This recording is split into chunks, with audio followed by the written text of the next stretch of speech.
Big Think has grown quite a bit in the past 3 years since we launched.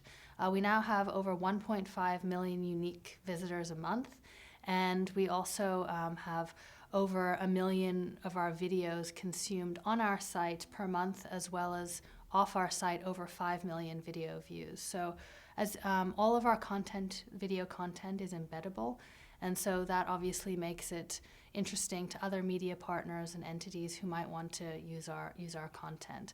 And we have no problem with them embedding our video as long as they link back to us. So tell us about the value of thought leadership video, and we've seen the huge success of TED. We see what you guys are doing. How has it grown and why has it grown?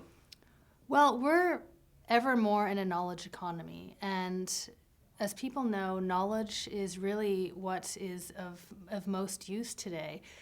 People, especially in North America, aren't so much working with their hands or doing trade as much as in past decades and generations. Now, more than ever, people need to know things, unique things. And so for us, we realized that there is a huge niche in the internet space for actual useful knowledge. And so that's why we're creating more and more content that is about specific learning tools. So for instance, when we have an expert in economics on, we don't just have them generally talk about economics. We have them talk about their expertise in economics and how our audience can apply that to their own lives, whether professional or also personal. And so basically we just see that the knowledge economy is growing more and more, and the speed of knowledge is also increasing at rapid fire pace. And so people don't have time to basically watch a 10-minute video of somebody opining on a given topic. They want to know, what can this person teach me and what can they teach me quickly? And so that's how our content is basically changing. We really, really are focused on key takeaways for our audience. And you're working with universities and providing them with a service. Tell us about that. We are. So we're working with career services departments at many universities, essentially helping their students get jobs in this new economy. There are so many students today that are graduating without the opportunity of jobs because it's, as everybody knows, not the greatest economy at the moment. But there is opportunity for those students that understand how to network, how to navigate the job market, and also figure out interesting niches that others may not be looking to. So we have thought leaders and experts, people that are changing and leading in business today, from finance to consulting to industry, discussing what they look for in new hires, and also advice for how to basically be of interest to their firm. We also have them discussing the type of culture at their firm, as well as basically the career trajectory for people entering the workforce. And that's to start. So it's recent graduates that we're helping and aiming this service to. However, we're also working with career offices because alumni is also an important part of who they serve. And more, we're finding that people are basically being let go or deciding midway through their career that, this wasn't the career that they actually wanted. And so we're getting advice from experts about how people can think about new careers and navigate into new ones. So how do you monetize this stuff? It's a license, or how does it work? It's a license. So for instance, the university can have access to a tiered offering, essentially a certain number of videos at one level, a certain number at another, or then they can just also have access to our entire archive. We also do create custom content for universities, so let's say they want a series with just their alumni discussing about where they've gone or what they've done, advice, etc. We'll do that as well.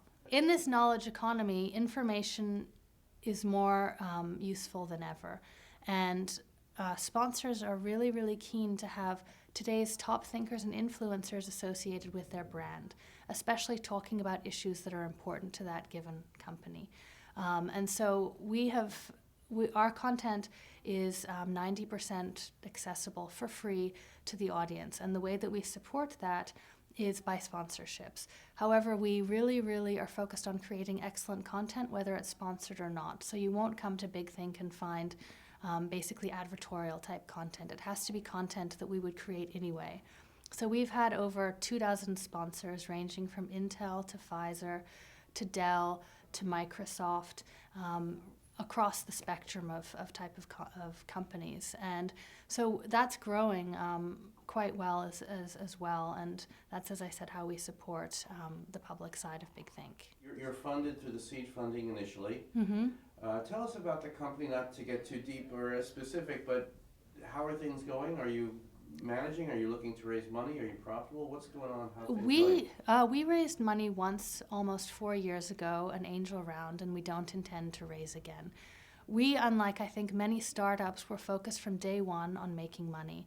And we wanted to see, is this a viable business? And within the first year, we agreed, the other co-founder and I, Peter Hopkins, agreed that if we determined that this was not a viable business, it was time to do something else. And we weren't focused on raising another round because we're keen on running a successful business. So since last year, we've actually been profitable. We are a small company, so it's not profitable, to a huge scale, but we really don't spend money that we don't have. And every single time we hire somebody, we really ask, do we need this person? What can they contribute, etc. And I think that creates actually an excellent work environment because there is no slack. Essentially, everybody is fully occupied and doing really engaging things. We have no intention of raising money again, if we can avoid it at all. We have access to today's leading thinkers and influencers from across the spectrum. And one thing that we've known for quite some time is that macro information is really, really important to given hedge funds, certain hedge funds who are focused on macro investing. And so we have put together a new offering aimed at macro hedge funds, which features our experts using something called the Delphi method, basically which will provide them, the hedge funds, with outlier perspectives, because they can get from lots of other companies the given wisdom on a specific topic. But what we can offer is outlier perspectives, and that's what we do. And we're starting with macro hedge funds, but we'll be moving into other financial fields as well, and ultimately into other industries.